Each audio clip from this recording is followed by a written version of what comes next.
TX 좌절을 딛고서 FA50에 집중하고 있는 대한민국 하위. 2011년 7월 22일 글로벌컴. 프랑스가 만든 전투기 라팔의 최고 속도 마하 1.8보다 조금 떨어지는 수준인 최고 속도 마하 1위 전투기. 최고의 공대공 미사일이라고 일컬어지는 엔비디아의 미디어 미사일 혹은 미국의 AIM-120 암람을 장착한 동시에 능동전자주사 배열 레이더를 사용하여 장거리 시계외 공중전을 할 수도 있고 사정거리는 다소 줄어들겠지만 강력한 공대지 미사일 버스커 타우루스 경량화 버전을 장착할 수도 있는 전투기. 2000년대 항전 기술이 적용되었으며 F-16이 유전자를 공유하여 작지만 빠른 기동성을 지닌 전투기. 개인적 생각으로 이 정도 성능에 가까운 가장 유명한 전투기로는 스웨덴 사부사의 그리펜 시티가 떠오릅니다. 물론 그리핀 시리즈는 CD를 거쳐 그리펜이 앱으로 진화했으며 현재는 그리펜 엔진까지 나온 상태입니다. 문제는 이미 오래된 모델인 그리펜 CD의 가격이 최저 355에서 최고 700억까지 책정되어 있다는 사실입니다. 최신형인 그리펜 렌즈에 있어서는 가격이 가볍게 1천억은 넘는 것으로 알려져 있죠. 벌써 제가 어떤 전투기를 설명하려 하는지 이미 눈치채신 분들도 많으실 겁니다. 바로 한국항공우주산업 카이가 만든 FA50의 블락 설비 업그레이드 버전을 설명하고 있습니다. 사실 객관적으로 보면 FA50 블록 설치도 펜 CD보다 약간 부족한 점이 보이는 것은 사실입니다. 마하 2에 가까운 속도나 더 넓은 전투 반경 등에서 말이죠. 하지만 대한민국의 FA50분 훈련기 버전인 T50 골든이글까지 합치면 200대 이상 생산된 상태입니다. 만약 300대 이상 양산이 된다면 FA5 블락T의 가격도 300억에서 400억 정도까지 떨어질 수 있을지도 모릅니다. 이 정도 사양의 경우 전투기가 그 정도 가격이라면 공군의 예산을 배정하기 어려운 나라에서는 충분히 매력적인 전투기라고 볼 수 있지 않을까요? 오늘 여러분들과 함께 살펴볼 기사는 해외의 항공기 전문 매체인 글로벌닷컴이 2015년 10월 22일에 게재한 기사입니다. 한국항공우주산업의 최상열 전무와의 인터뷰 내용을 기반으로 작성된 기사이며 앞으로 카이가 FA50에 대해 어떤 비전을 가지고 있는지를 잘 보여주는 내용의 기사입니다. 미국 차세대 훈련기 선정 사업이었던 TX 사업에서 카이 록히드 마틴 컨소시엄이 사부 보잉 컨소시엄에 패배한 이후 국내외를 막론하고 한국항공우주산업에 대한 비관적인 기사들이 넘쳐나기 시작했습니다. 사실 국내 일부 전문가들과 매니아들은 카이가 설립된 근본적인 목적이 바로 TX에 있었는데 이에 실패했으니 존립 목적 자체가 사라졌다는 평론까지 하기 시작했습니다. 하지만 KF-16이 F-16E로 업그레이드된다는 사실이 확정되면서 FA50도 계약상 묶여있던 제한에서 벗어날 수 있게 되었습니다. 카이는 록히드 마틴이 제작한 제3세대 표적 식별 장비인 스나이퍼 어드밴스트 링포드를 통합하는 블록 20 업그레이드와 시계외 공중전을 가능하게 하는 장거리 공대공 미사일을 통합하는 블록 설치 업그레이드까지 발표한 상태입니다. 본 기사에서 최상열 카이 전무는 장기적인 FA50 업그레이드 항목으로 이러한 타겟팅 포드와 장거리 공대공 미사일 장착 외에도 레이저, 유도탄 사용기 등 기존 연료탱크 용량을 2배로 늘린 3개월 만에 연료탱크를 날개에 장착할 수 있는 기능의 통합 등을 언급하고 있습니다. 그뿐만이 아닙니다. 공중급유 기능과 A사 레이더의 통합 가능성까지 고객이 원한다면 가능하다는 입장을 취하고 있습니다.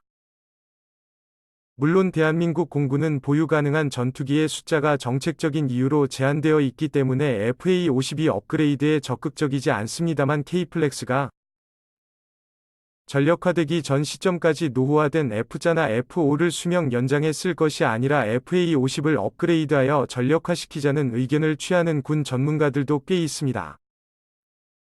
먼저 기사 내용을 살펴본 뒤 월간 디펜스의 안승범 기자님이 FA50 전력화에 대해 써놓은 글을 함께 읽어보도록 하겠습니다.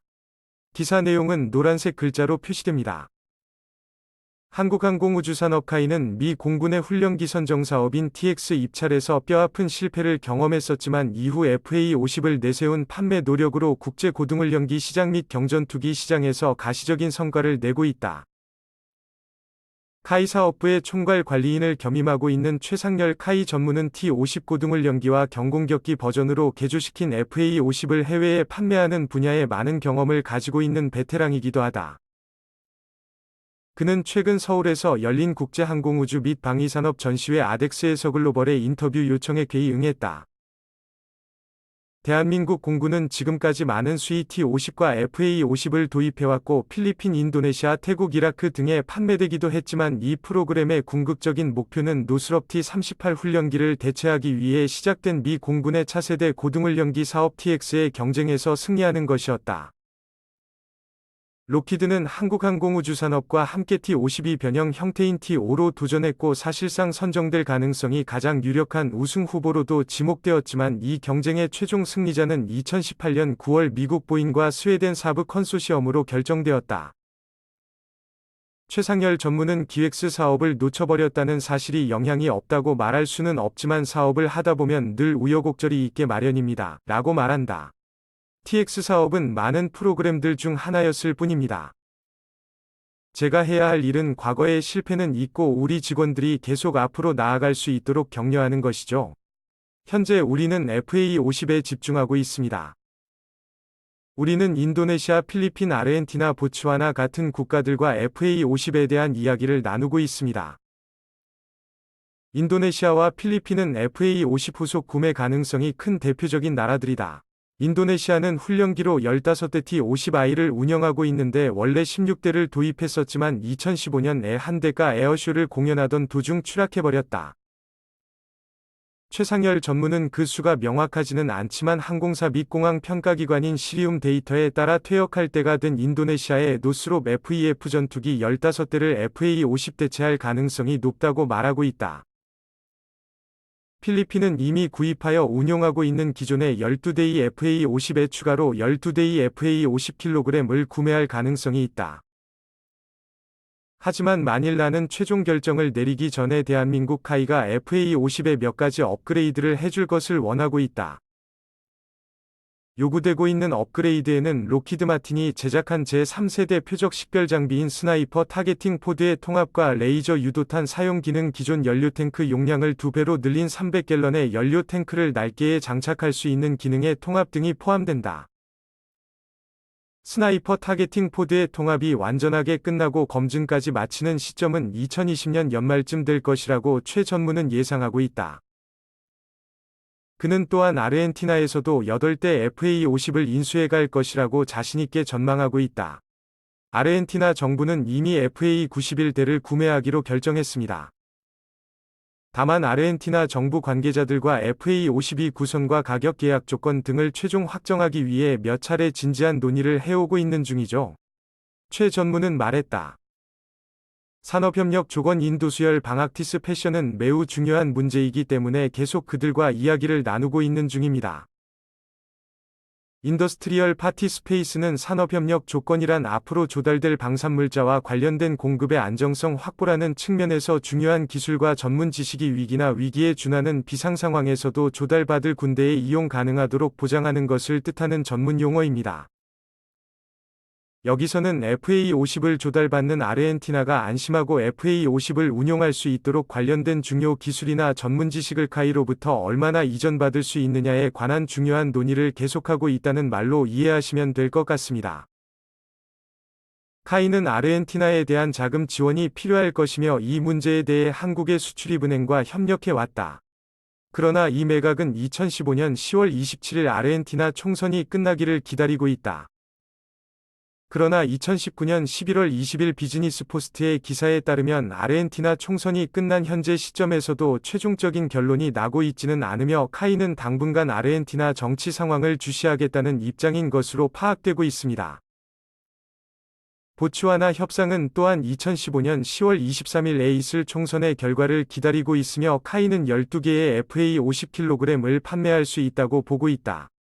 스웨덴의 사브 또한 보츠와나의 그리펜 CD를 판매하고 싶다는 관심을 표명했다. 최상열 전무는 나와 정부가 그리펜과 같은 몇 가지 대안을 모색해 오고 있다는 사실을 알고 있지만 다시 FA50으로 돌아올 것으로 믿으며 나와의 총선이 끝난 다음 언제든지 다시 협의를 재개할 준비가 되어 있다고 말했다. 조금 전에 언급한 2015년 11월 20일 비즈니스 포스트의 기사에 따르면 현재 가장 가까운 시일 내로 FA-50을 구매할 가능성이 높은 국가들로 말레이시아와 보츠와나와가 거론되고 있습니다. 대한민국이 만든 고등훈련기 T-50을 총 24대나 주문했고 그중 22대를 인수받은 이라크는 현재 추가 구매에는 관심을 보이지 않고 있다. 이라크 사람들은 그들 자신만의 공군 역량을 갖추려 노력하고 있으며 카이는 그동안 생겨날 후속군 수지원 시장에 주력하고 있다고 최 전무는 덧붙였다. 애플의 50 구매를 고려하고 있는 다른 잠재적 고객들도 있지만 그들의 이름을 밝히기에는 아직 시기상조라고 한다. 비록 최상열 전무가 명확하게 어떤 종류의 미사일인지를 명시하지는 않았지만 장기적 관점에서 FA-50에 계획되어 있는 업그레이드 항목에는 장거리 공중전을 위한 시계외 장거리 공대공 미사일 장착과 가능하다면 2025년까지 공중급유 기능을 갖춘다는 내용이 포함되어 있다. FA-52 능동전자주사 배열 레이더를 장착하게 될 것인지의 질문에 대해 최상열 전무는 이는 전적으로 고객의 요구에 따라 결정되는 문제라고 말했다. 현재 대한민국 공군은 A사 레이더 업그레이드를 요구하지 않고 있다. 이 문제는 단순하게 결정할 사항이 아니다라고 그는 말한다. 우리는 얼마나 많은 수의 잠재적 고객들이 A사 레이더를 원하고 있는지 알아야 할 필요성이 있죠. 어떤 고객들은 레이더를 원하지만 또 어떤 고객들은 원하지 않기도 합니다. 게다가 수출 승인 문제도 있을 수 있게 보기보다 복잡한 결정이 되겠죠. 하지만 시장 수요가 충분하다면 그때 우리는 지체 없이 애플의 50에 A사 레이더를 장착할 것입니다. 또 다른 잠재적 수요처는 말레이시아가 주관하고 있는 경공격기 라이컨백 크라프트 사업이다. 말레이시아는 이 사업을 통해 12대의 고급 제트 운영비와 24대의 경우 전투기를 확보하려 하고 있다. 이 사업은 중국과 파키스탄이 합작한 JF-17과 인도의 테자스경 전투기를 포함한 다양한 국가의 경쟁 기종들의 관심을 끌었고 그 결과 치열한 수주전이 펼쳐지고 있다. 대한민국 정부는 항공기를 해외로 판매하기 위해 노력하고 있는 카이와 대한민국 방위산업 관계자들을 지원하고 있다. 대한민국 정부는 항공우주산업에 많은 관심을 기울이고 있으며 이를 지원하기 위해 노력하고 있습니다. 정부 고위 관료들도 국제적인 모임에서 친분을 가지고 있는 해외 지인들을 만날 때마다 대한민국의 군사장비와 무기 시스템에 대해 이야기하곤 합니다. 이런 정부의 지원이 앞으로도 계속된다면 상황은 차츰 좋아지게 될 것이라고 굳게 믿고 있습니다. 지금까지 2019년 10월 22일 항공기 매체 플라잉글로벌닷컴에서 게재한 대한민국 카피 FA-50에 관한 기사를 함께 살펴보았습니다. 지금까지 FA-50에 관한 충분한 논점들이 이야기되었습니다만 이야기를 마무리하기 전에 안범 기자님이 운영하고 있는 밀리터리 전문지 디펜스타임즈의 2015년 8월 8일 게재된 무장 강화를 통한 FA-52 재평가라는 제목의 기사 일부를 발췌해 보도록 하겠습니다. 공군은 향후 몇 년간 F-35 전투기 도입을 비롯하여 공중급유기 KF-16 성능 개량 등 대형 사업들에 많은 예산 지출이 예정되어 있다. 따라서 추가적인 전투기 도입을 위한 사업 추진은 어려운 실정이다.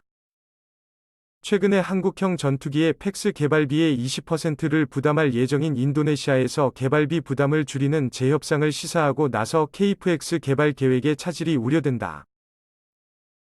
F4, F5 등 노후 전투기를 대체할 예정인 KT-X 개발이 지연되면 노후 전투기 퇴역에 따른 전력 공백도 우려될 수밖에 없다.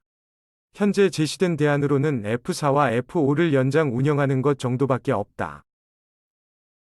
FA-50은 KF에 못지않는 우수한 항전 장비를 갖추고 있으나 빈약한 무장 장착 능력이 단점으로 지적되어 전투기 추가 도입이 어렵다면 공군이 운용 중인 FA-52 공대공 공대지 전투 성능 업그레이드를 통해 전력을 증강해서 전력 공백을 최소화하자는 것이다. 뿐만 아니라 FA-50 전투 성능 개량은 해외 수출 경쟁력 확보에도 도움이 된다. 최근 외신을 통해 알려진 바에 따르면 FA-50 도입을 고려한 일부 국가에서 FA-52 성능은 인정하면서도 제한적 무장 능력을 이유로 다른 기종을 우선순위에 두고 있다고 한다. FA-50의 우수한 레이더 성능에 적합하게 공대공 임무 영역의 확장이 가능한 확장된 사거리의 공대공 유도 무기를 장착하고 근접 지원을 위한 다량의 정밀 유도 무기 운용이 필요하다. 또한 FA-52 치명적 단점인 짧은 전투 행동 반경과 짧은 공격 능력을 개선할 방법으로 장거리 공대지 유도탄을 장착하면 된다. 안승범 기자님의 의견에 전적으로 동의하는 캠페인입니다. 오늘 준비한 내용은 여기까지입니다.